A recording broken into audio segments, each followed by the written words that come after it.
Good day, everyone. Welcome to Verbose Perspectives. I am James Hicks. I'm here with my co-host, Mr. Robert Lee. Hey, But James. forget about us.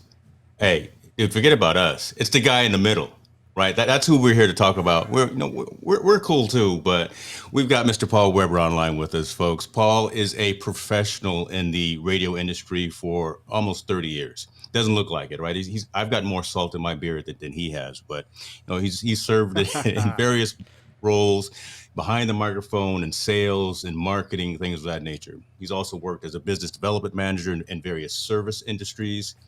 Now he spends his time running Love Audio production, creating marketing messages, video narration, and voiceover work.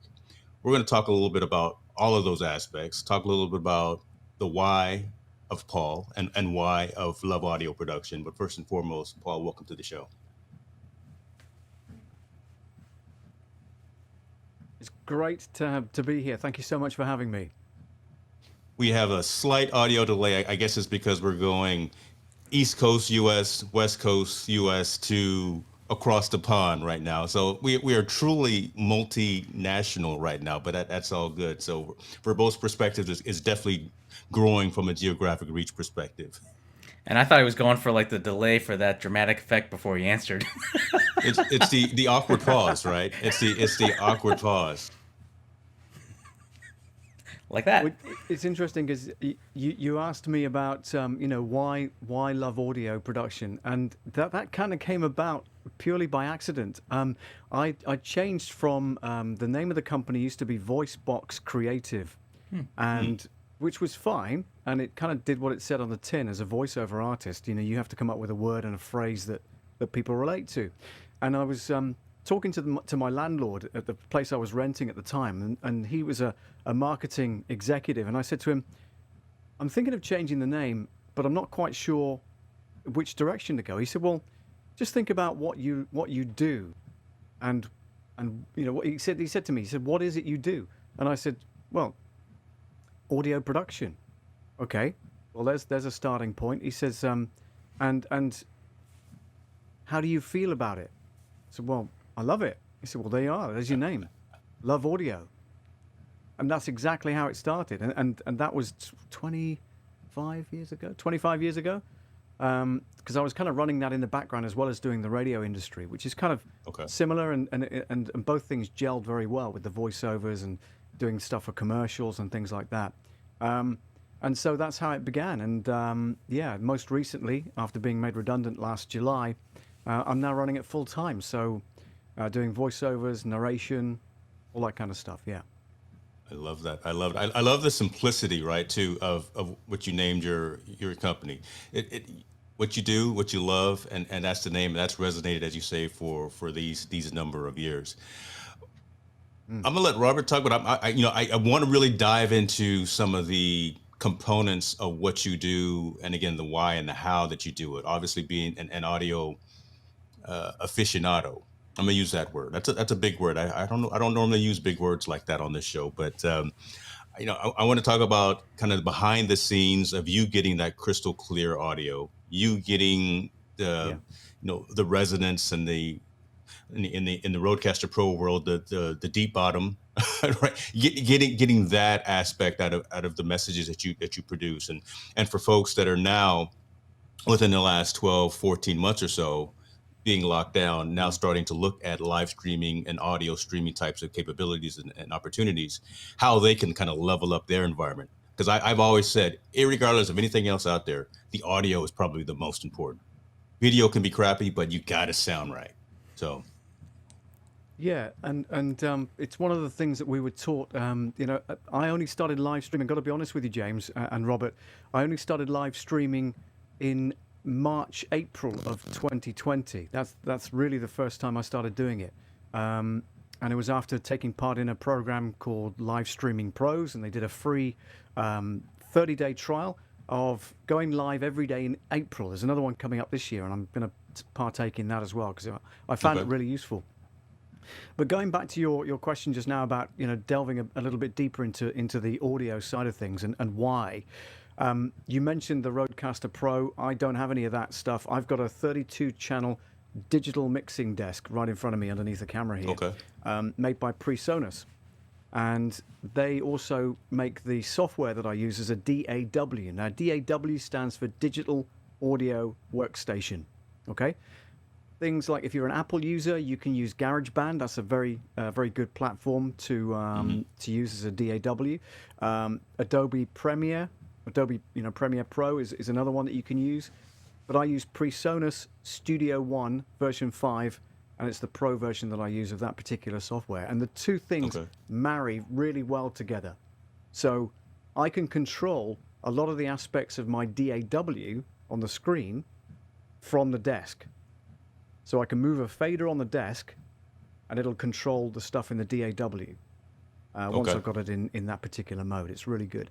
But that's my audio interface. That's where I plug everything in. So the microphone goes into that. My speakers are coming out the back of that.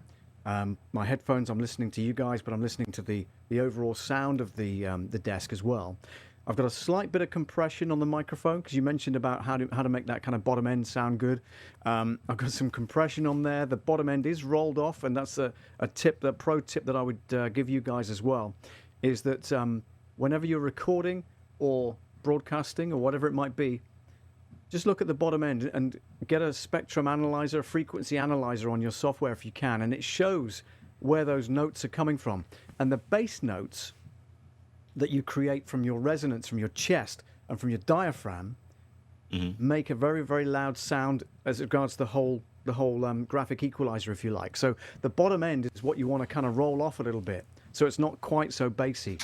People love that kind of radio sound and that radio voice. So when you get closer, you really get that kind of deep resonant sound, and that's great if you're doing a close-up voiceover piece. But if you're doing a piece to camera and you want that energy and you want to be bright and sparkly, then roll off that bottom end, because that's the thing that'll rumble. It'll give you rumble. It'll also make your speakers feedback. If you've got the speakers on, we shouldn't have anyway. You should have headphones in, but and it's a pro tip, and it helps you to create more headroom in your mix if you're mixing music, that is, and audio generally. If you roll off the bottom end of your bass notes, that is, yeah. So whether it's guitar, keyboards, voice, anything like that, and you've got some bottom end rumble going on, get it rolled off. Anything between, kind of 400 hertz downwards, you don't need that stuff, so get rid of it. Well, hold on. Let me grab a pen because I'm taking notes down. Yeah, Robert, I'm going to defer to you now because I'm about to roll my bottom end down. All right. And like Paul that's a told us way to put it. Well, I mean, first of all, don't use that as the clip, right, for like Instagram, the repurpose. James is rolling off his bottom end. Please don't do that. That would just not be a good look for me. Well, I was just gonna go with like the behind the scenes shot we just did of the three of us. So there wouldn't be any audio, so you're good there. But I mean, the neat thing this year, James, is like Paul and I first virtually met doing the same workshop that he spoke of from last year. So, I mean, for me, it was just a matter of just making sure that the audio works, which I've had the pleasure to be able to have Paul's guidance as to make sure that I can get sound coming out when I'm doing the live streaming. So, but for me, what I'm curious, Paul, is that since you have like a great body of work in the audio, that when was the interest of to do from an audio platform to doing live streaming, where you had to integrate the video, and because you did provide us a great illustration of your audio setup, that I mean, did you find that there's much work to be done to transition from a pure audio production to now audio and video? Yeah, there was. It was a pretty steep learning curve because I'd never done live streaming before, and I didn't have a camera, I didn't have anything like that. I just had my phone, and of course that's what you're supposed to use when you first start. If you've got your phone, there's no excuse, just go live, right? So it was about getting the audio right. I was only using OBS to start with, and OBS is notorious for throwing you a curveball when it comes to messing up your audio. So I had awful problems with that initially, trying to get that balance of the sound that I was producing versus the sound that I wanted to come back to me from, let's say, a guest an interview like this, for instance, and I could not figure it out for weeks and weeks. And it's only recently, by the way, that I've discovered a thing called mix minus. And you'd think that being in the industry, I'd know all about that. I mean, I'd heard about it, but I didn't know what it did until recently. So what I'm sending to you guys is mix minus. So I can hear what you guys are saying, but you guys can't hear yourself coming back. So therefore, that eliminates that audio feedback, if you will, that kind of doubling up of your sound when you speak. So mix minus is a great tool to use on any mixing hardware that you've got. And Definitely. small mixers have got that kind of thing. Audio interfaces have got it as well. I know the Rodecaster Pro's probably got it as well, and things like that. So you can create fantastic audio and have audio coming back to you so you can hear your guest, but they don't hear themselves as that doubling up, that kind of echo that you get. So that's a real pro tip that I've discovered. As I say, only recently managed to sort that out. I did a live stream and I reset the whole desk, and it was chaos. Just push the button to reset it, like factory reset, and it lost all of my presets, and I had to go through the whole thing again. So that was frustrating, but we're back where we are, and it works fine. So it's cool. Okay. I love it. I love it. Let me ask you a question real quick, and I just want to interject because when things pop into my head, I'll forget them if I don't say it. My wife hates that. Talking audio, and again, I guess I want to kind of put it in the terms of folks that are within the content creation field, doing what we do. Condenser versus dynamic microphones, right? Again, we talk because we're talking at kind of another level. Yeah, you've got the PreSonus that you're using. I've got the RCP, and other folks. Not everyone has cloud lifters and Rodecaster Pro, things like that. Some of those advanced technologies. They're going to Micro Center and Best Buy, the main retail, Amazon, and finding condenser mics and dynamic mics at a reasonable price. Give us your thought and your take on those offerings and those products, and kind of some best tips for choosing those items. Sure. Well, the one I'm using right now is a condenser mic. So this is powered by 48 volts, which comes directly off the mixing desk. Okay, so you it got the needs phantom power. power. Needs phantom power. What's called phantom power. Yeah, and it's always 48 volts phantom power. Most audio interfaces and mixing desks have a 48 volt phantom power switch, and you've got to make sure that you only plug a condenser mic into those sockets. If you plug a dynamic mic into there, that you could cause damage beyond recognition. So yeah, don't do that. But as regards one versus the other, this will double up as a USB mic, because I've got an adapter which I plug into the bottom of the USB socket at the bottom of the mic, Nice. just underneath there. Okay, I've got an adapter that plugs into that, and then that plugs into the USB socket, USB 3, on my PC. Okay, because I'm using a PC. So fors and against, I prefer the condenser side of things because it sounds better.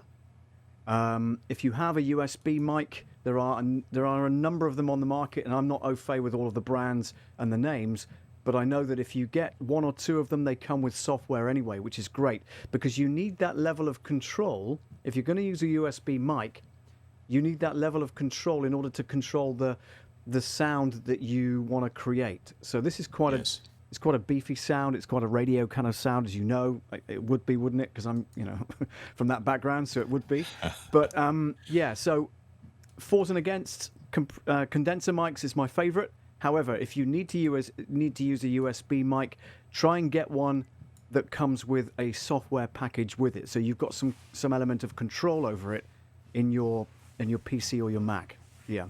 That's a really good point, right? Because again, someone will go and buy the $30, $40 microphone that they see, great brand, name recognition, or whatever the case may be. It does the job, but if there's no means of adjusting noise gates, if there's no means of adjusting compression, if there's no way of actually shaping that sound, it's tough, right? And then you start having the conversation USB versus XLR types of connections. So I guess I bring all that up while we have you as a subject matter expert on the line, just so folks take those things into consideration. A lot of times you get what you pay for.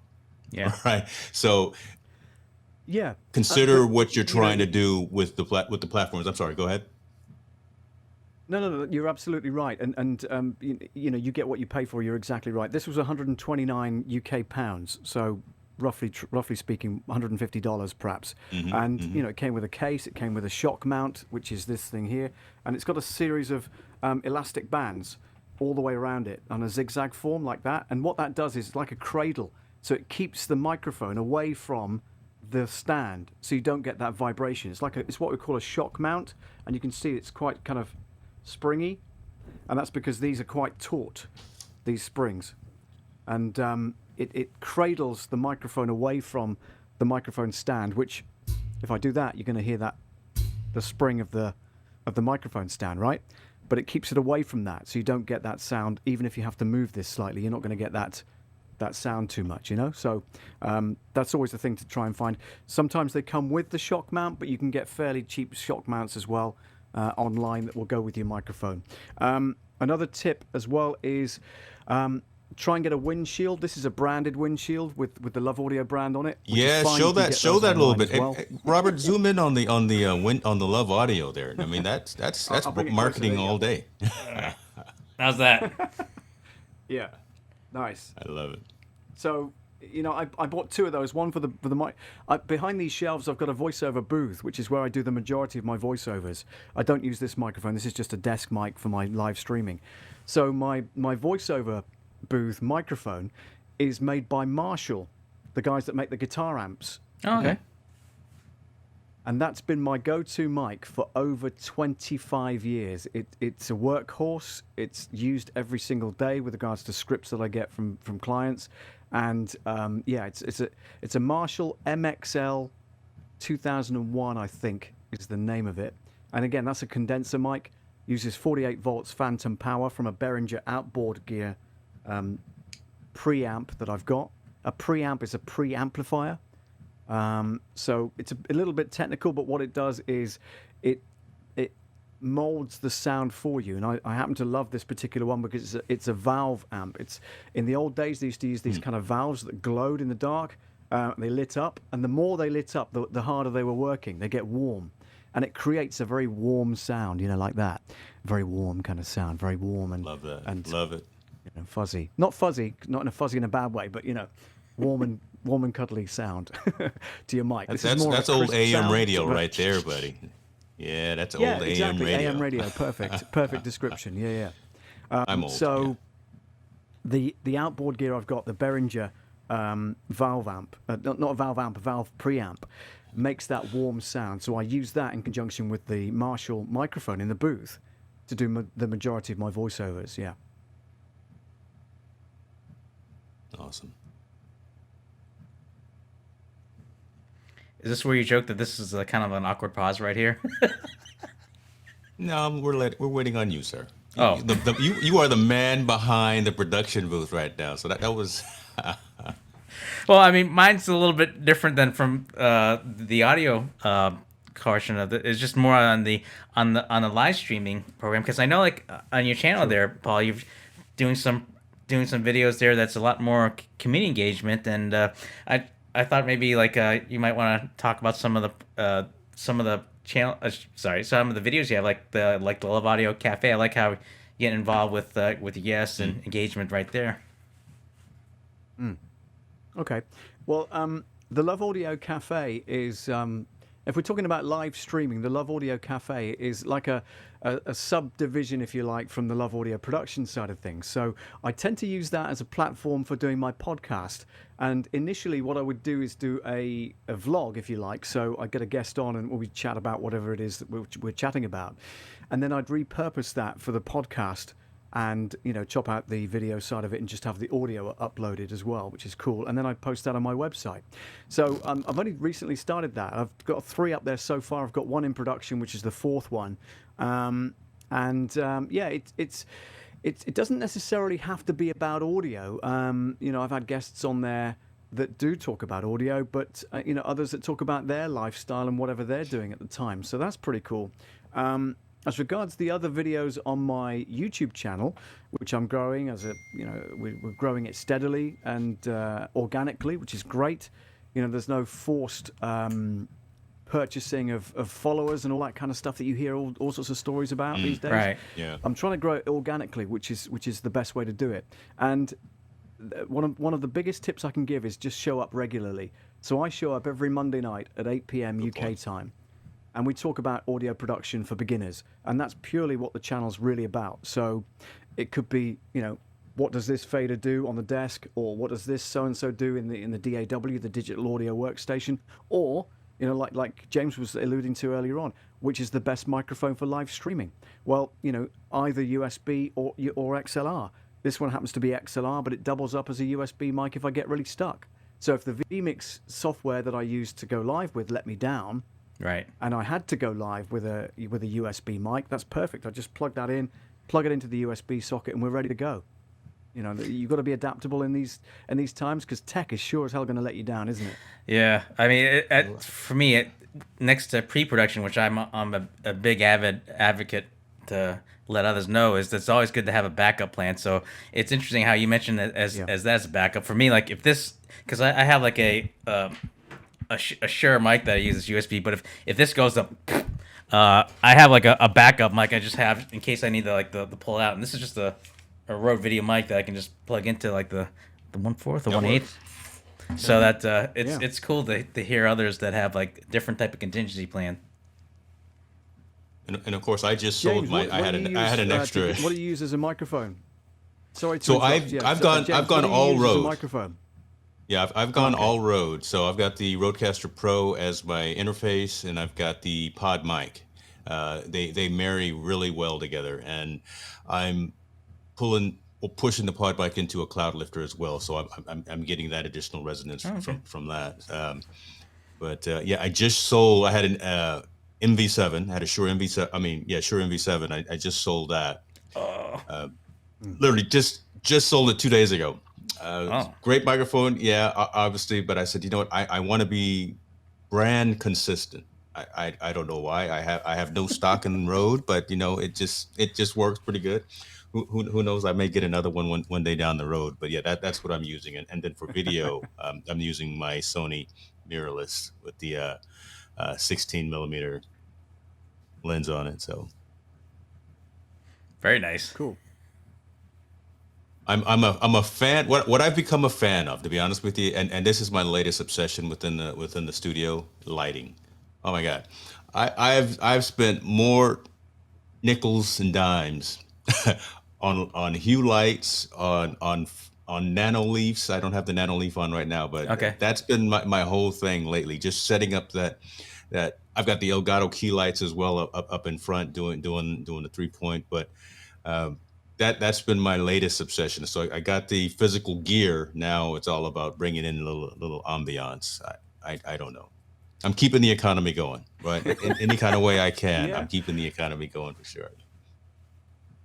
Well, it's interesting, isn't it? Because I think since this all began, like 18 months ago and stuff like that, people have been reaching out to do more and more live streaming, recording live video, recording video, putting it out there, reaching out to their clients, and James and Robert, you'll have clients that you work with that are reaching out to you because you have knowledge of going live, and you're able to set them up with a production that they didn't have before, and Right. a lot of people are trying to do it on their own as well, and they're buying stuff online, and no doubt the electronics industry sales have gone through the roof Yeah. because of the pandemic and everything else, and because everybody wants everything, and loads of stuff ran out, didn't it? A few months back I was hearing stories about stuff, like the Stream Deck and stuff like that from Elgato, this one here. I happen to have the 15-button one, Right. and that controls my show on a Monday night, but I've heard that a lot of those are out of stock, and microphones and USB mixers and all that kind of tech gear that people want to go live with was just being depleted and no stocks. And Right. no doubt the manufacturers are going, quick, we better start, making some more stuff because we're going to sell out. So, fair play to the industry, but hopefully everybody got what they needed to get. Exactly. Or at the very least, with that much time passed, that there's a lot more options, folks to either up their live streaming game, or for those that just Yeah. enter, that there's more choices. So it's a pretty interesting time, and it just really Yeah. boils down to just in terms of just finding the right setup for what type of production or what type of content you're putting out there. Yeah. My ask of folks and my challenge also, is folks who have started maybe during this lockdown and pandemic time is that they don't stop now. Right now that the world is getting close to probably opening up within the next 8, 10 months or whatever the case may be, and we can start going back. Don't stop doing this. If you started this as a passion, if you started this as a hobby, if you started this as an entrepreneur venture, really don't stop, because this marketing, look, again, here we are, we've got Boston, we've got California, we've got the UK online right now. We are multinational in terms of the reach right now, having this type of a conversation, and we probably wouldn't have had this, right, if we didn't just No. Right. stop, right? If the world hadn't stopped, yeah, it was definitely bad for everything that happened. But if the world hadn't have stopped, we wouldn't have probably had this opportunity to really reach out and start building these communities the way that we are. Yeah. So that's my challenge to, I got one finger pointing out and three fingers pointing back at me to everyone that's involved, to be honest with you.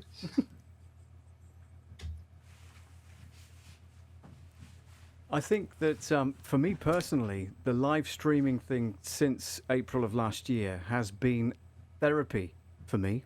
I think if I hadn't have had that to fall back on, I'd have gone completely stir crazy and yeah, would not be in a good place right now. So for me personally, I enjoy going live every Monday night at 8 p.m. UK time. But, for some that aren't even started yet, they are absolutely petrified to press that go live button.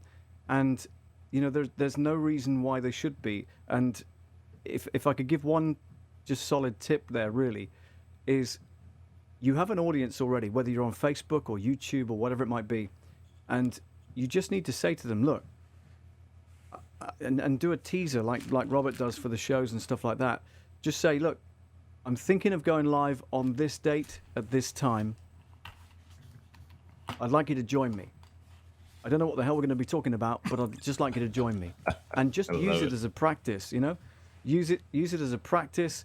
And once you do more of that, then you're going to get good at it as a matter of course, because you're going to watch yourself back. And that's the worst thing for some people, is that they hate watching themselves back. But I thoroughly recommend that you do, because then you can pick out bits that you think you can do better next time, and you can improve. So every time you're a step closer to getting it improved, getting it better. And you'll become better each time. And, make sure that people are aware of when you go live, and try and stick to that regime.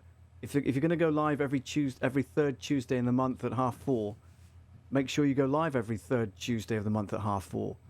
Don't let them down, but signpost it well. Yeah. I mean, it tees up the fact that once you get beyond the nerves of getting in front of the camera, is just how well you can present the content, engage the viewers, and hold their attention. And that's, I think, as things evolve from last year, where you have challenges of identifying the gear to get the gear to, okay, what do I do in front of it? I think now it's almost now people are starting to realize, well, okay, I've got everything. How can I get people's attention? And I think that that's probably that next step, is how people can refine their message, or how they can present it, so that they're able to jockey position and get the all so elusive attention of the audience there. So I mean, it's definitely going to be an interesting time, now that it's almost like graduating from knowing that there's live streaming there, and now getting in front of the camera to how do I get their attention? What can I do? I like that. And James and Robert, you know very well that you've got to bring that energy, because the camera sucks the life out of you. So you've got to be positive. You've got to be positive on camera. You've got to be alive. You've got to be awake. You might not want to be, depending on what time of day it is wherever you are in the world. But you might not want to be. But you've got to bring your A game, because people aren't going to watch a dull either live stream or a video Amen, brother. playback. They want that. Amen, They want brother. that energy. So that, you've got to be on top form when you press the button to go live. And some people that takes a while to get used to. And for me, it's easy because I've been behind the microphone for 30 years. It's not a problem. But for the camera, I was petrified at first to go live in front of the camera, and I kept looking over here and looking over there. I wasn't looking down the lens. I still do it now, but less and less so. Which is because I'm trying to look directly at the lens, But that's Yeah. really odd because I want to be looking at you guys, and you're to my right on a different screen. But if I keep Right. looking at you, it looks like I'm looking somewhere else and not interested. So I've got to look down the lens, and for a lot of people, that's one of the key things one of the fears, if you like, to get over. I don't know how you guys feel about that. I mean, for me, it's a matter of like minimize the moments of getting that deer crossed in. Oh, see, I got to be careful with my analogies, but it's the idea of like the deer being crossed in the headlights, whatever you call it. Pretty close. Okay, close enough. I'll give myself a B minus. It's a matter of just knowing as to if things go wrong, which things will happen with live streaming gear and stuff. That just like, okay, it happens, and just move on. So I think that it's just a matter of just maturing the mindset in terms of how you tackle things is the one thing that leaps out to your question there, Paul. How about you, James? Yeah. Well, I spend the majority of my day anyway, kind of on stage or in front of cameras, right? As a Right. technology consultant. So this is kind of what I do. And I have the Yeah. joke with my wife and a lot of my colleagues. I'm on stage doing the jazz hands, right? So I can be very animated about things that I'm passionate about. So when I'm talking enterprise technology, or if I'm talking content creation, things like that, I'll start sitting up a little bit more, and as you see me getting animated, those kinds of things, right? So, but Yeah. I think it can be taught. I don't think it hasn't to be an innate feature or an innate ability of folks. I think again, if you're looking to change and pivot, from a entrepreneur term to use, if you're looking at pivoting in terms of what you're doing, those types of reactions can be learned, right? So again, if you're coming from maybe doing podcasts back in the day where it was just audio and you were sitting in your sweats and a hoodie and a hat on all the time and you didn't have to worry about what you look like, that's different. But again, it's branching out and pivoting and doing something different with video, I think repetition, just like Paul was saying, continuing to do it. The Yep. hardest thing literally is press and record. That's the hardest thing for folks to do, to actually start on the venture. As everyone has a story, everyone has the content to tell, and Yeah. is willing to tell it. We do it. We've done it before, just on regular phone calls or text messages or whatever the case may be. But Right. if you get yourself comfortable at looking at the camera, looking at, like Paul says, looking at the lens. I keep looking down because literally I got one screen open here and I'm looking at Paul's setup off of his Facebook page, and I'm trying to figure which one of these new toys do I want to buy as well to put in my environment. So I should focus on on what we're doing here. But long story short, that's the idea, man. Again, just be comfortable with the message, Yeah. especially if it's something because you already are a subject matter expert in the message. Just bring folks on that complement you. That's very easy to do, as opposed to having a difficult time going out and try to find folks that don't resonate with what and trying to find right kind of topic and subject matters out of your scope. Find folks that resonate with you. Here we are talking live streaming, video streaming, marketing, production, things like that. Yep. We're just having a casual conversation about things that we all like. So there we go. Yeah. That's my take. Got it. Back to my coffee. And back to looking You at raised Paul's a valid studio. Point. Oh, well, this is just part of it. So yeah, you raised a valid point in that, and I found this initially. I was fearful of not being qualified enough to be able to give people my advice. Right. So they call it Imposter Syndrome, and I'd never heard of that until 6 months ago. Right. And I was told very clearly by a number of people that were members of the same streaming organization that we belong to, and they said, "You've got 35 years in radio. Why are you not qualified to talk about audio? You use it. Yeah. You use it every day. Why do you think you're not qualified enough to talk about it?" And it was a wake up call, because the thing is, I might not be as qualified as the next man. However, my audience hasn't heard it from my perspective, and that's where I'm coming from. So they Great don't, they point. haven't heard my take Great on it. point. They haven't heard Yeah. my spin on it. Right. They haven't seen my setup, for instance, and I might do it completely differently from the guy next door in the next door video that, you know, is an expert and has been doing it for 25 years. So from that point of view, that's an important thing to take away, is that imposter syndrome exists, but try and get over it. That your audience hasn't heard it from your point of view. So you are qualified to tell people about your story. And that's a real powerful thing. And as I say, I learned that 6 months ago, and I've never looked back. Love that. So in other words, no excuses. Yeah, pretty much. I can relate. It's just it's a little bit hard. Well, I think for me, it's just a matter a little bit surreal when I first heard about imposter syndrome. But I guess it's just the idea of like having that right mindset, and through the repetition that you build that confidence, and having that voice as to whether sharing your knowledge or sharing your experience with others. So, or in other words, yep, I agree. So there's your long answer short. Oh my God! You know, what? I Well, try I to don't know cover what we're the gonna do with grief. him. I don't know what we're gonna do with him. Maybe we will do some post production and edit out that last 30 seconds of the conversation, I thought you were gonna say like 45 seconds, but either way it goes. or last 45 minutes. It's No. fine. Hey, no. Paul, I want to ask you one question, and again, it's kind of back to your training, your traditional training from radio, right? I guess what changes have you seen in the industry over the past 3 decades, right? So now that you've branched out and you've become 100% entrepreneur, you're doing your own thing with Love Audio Production. What kind of things have you seen change over the industry in terms of technology that's being used? I know you're saying you're still using the same Marshall microphone, which I think is phenomenal. I love that aspect. But again, just in terms of the delivery of the message. Yeah, thanks for that question. It's really, really interesting you bring it up. I mean, radio's changed an awful lot, and I'll do it from the analogy of the British market, if I may, Right. because I know that the American market is far bigger and maybe going in the same direction. I don't know, but certainly from the UK point of view, radio has changed. When I first joined a radio station back in 1989, that was my first ever radio station. It was called Orchard FM. And it was a small market station in Somerset, which is the next county along. And I was in on the ground level. They hadn't even launched. And I was doing a hospital radio program from a very wet porter cabin on the grounds of the hospital in that town, and did a program every week. And the porter cabin leaked every time it rained.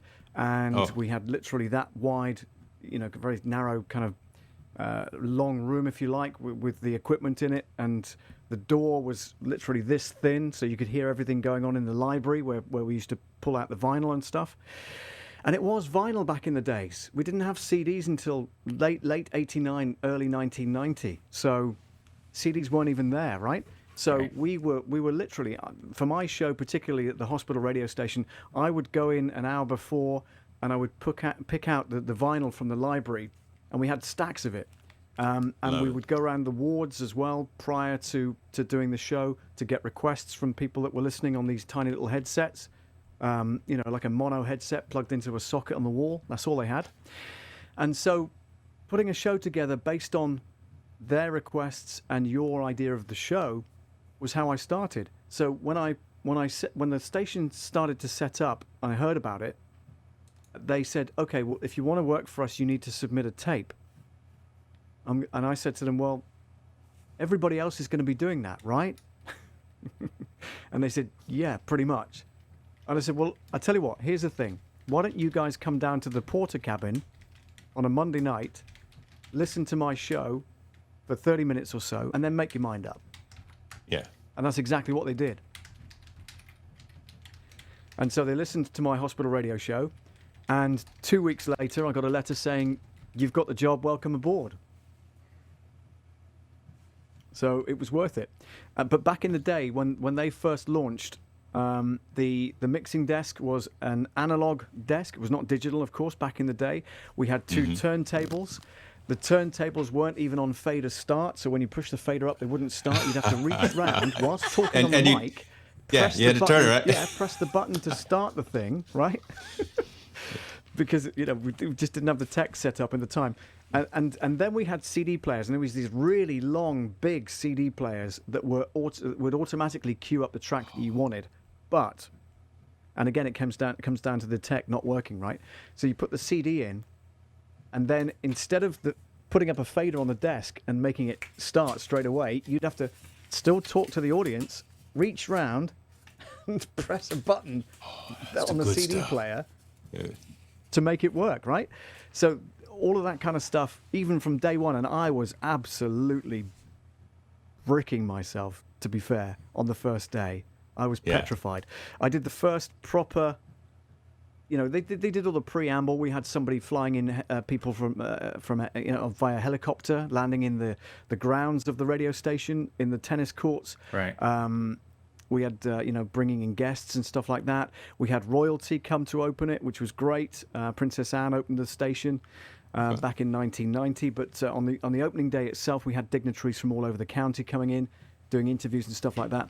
The main presenters were hosting it, so they and I was just doing tech in the background and stuff like that. And when it came to 2 p.m. that day, I was on air, and I said, "What kind of show do you want me to do?" He said, "Well, everybody's panicking and everybody's really hyped. You want to do a nice, calm, cool 4-hour show, 2 till 6 in the afternoon on the launch day." Okay. And I was petrified, absolutely petrified. I'd done it at the hospital radio station. I'd done a show for 2 years there, not a problem. But doing it in front of 45,000 people across a county, right, for the first time ever. And I was absolutely petrified. But I did it. I got over it. My main show was what we call the graveyard shift. So it was 10 p.m. till 2 a.m. But the beauty about that is, back in the day, and this is going back to your original question, James, and I will get there, your original question about how things have changed. Back in the day, I was able to choose the music for my own show. That's how things have changed.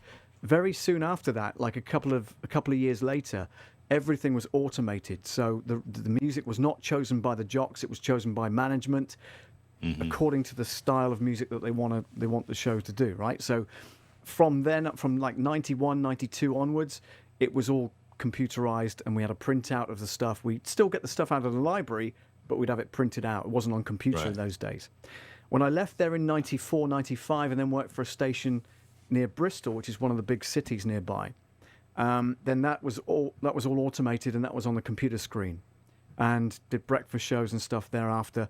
And then you move on to the late 90s, early 2000s. Everything's on computer. You just press a button on the screen, on a touch screen, and it would start the jingles. Playing all your favorite hits. Have a great night, DJ Paul Weber. That kind of stuff. Dude, wait a minute. Hold on. Wait a minute. Wait a minute, man. Don't just gloss over that. Hold on a second. Folks, let's get focused here right now. Let's get focused. Okay. Do that one more time for me, please. Okay. This is on the Stream Deck, by the way. It's not on a touch screen, but yeah. Gotcha. Playing all your favorite hits. Have a great night, DJ Paul Weber. Dude, don't ever lose that. He's loving that. I love that. I'm sorry. Use Go that ahead. for That's good. because I'm a mobile DJ, but I haven't mobile DJ'd since February of last year because of the lockdown and stuff, right? So I DJ for weddings. So that particular jingle was relevant to my DJ work in the evenings. Oh, that's good. That's good. And that jingle was produced by Jam Creative Productions in Dallas, Texas. Wowzers. I'm write that down too. I know Robert's trying to get me to be quiet because I guess there's here this is a VMix thing. There's a limitation on us here, so he's trying to cut us off. But I'm writing this down too. The Jam production, the what was Jam it? The Creative big bottom stuff. JAM. Oh yeah. Don't let me get a Hicks New Media. Mary Lynn. Yeah, don't let me get a Hicks New Media radio jingle done. I mean, I'm seeing the gears churning, and a light bulb just went over James' head when he heard that. Like, oh! I'm looking for my wallet right now. You know, I'm meant- looking for the credit card right now. Well, let me tell you a story about that, James. I was at the studio when that was recorded. They had Yeah. 7 singers in the studio, and I was behind the mixing console, a 48-channel digital mixing desk.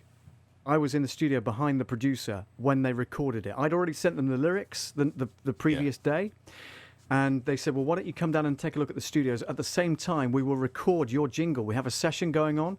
That's We're going to cool. record your That's jingle at cool. the same time. And my God, that was the best moment of my life. That's so cool. Very cool. We Just incredible. So we need to have you back on the show to talk a little bit more about that, because I love the history piece, right? And there's so much resonance there that we need to dive into, again, talking about where you were, where you are, and then kind of where we're going. Yeah. I really love that for folks to understand the history pieces of that. But this was a great show. This was a great conversation. What do you think, Robert? It's always a 2 pleasure. thumbs up or 1.5 thumbs up? Oh, I give hang it on. to you. There we go. I'm trying to get used to being in this little box here, but no, I mean, it's always a pleasure to be able to pick Paul's brain and just hear where it's all at, as they say. I don't know if they say it, but yeah, I mean, before we wrap up, like James says, were there any final thoughts, or like how can best people best reach you or find you on the interwebs, as they say? Yeah, thank you very much. My website is you'll find at, I don't know if you can see that properly or not, but it's it's a bit off the screen, but it's loveaudio.co.uk. You can't quite see that. There you go. That's better. They'll see it. So yeah, loveaudio.co.uk is the website. You'll also find my podcast on there, and you'll also find a contact page. You can just drop me a message anytime, day or night, via the website. So yeah, happy to answer any questions that anybody might have. So. I hope that helps. And if they need to know anything, if you guys need to know anything, just drop me a line. I'm happy to answer any questions at any time, like I say. So. And seeing that this is being pre-recorded for folks that are watching this, they can always leave a question in the comments, and we'll be sure to pass it on to Paul, so that way he can get back to you with his thoughts or feedback or answers to your questions. So. Awesome. Paul, I just want to say thank you, man. Great conversation. I'm glad we finally got a chance to have you on the show and pick your brain a little bit. I'm looking forward. I was already a subscriber to your channel, but now I'm going to actually make sure I check out all the other creations that you're putting out there as well. Good stuff. Well, thank you, James. Thank you, Robert, for having me. It's been a pleasure. Our pleasure. Thanks, Paul.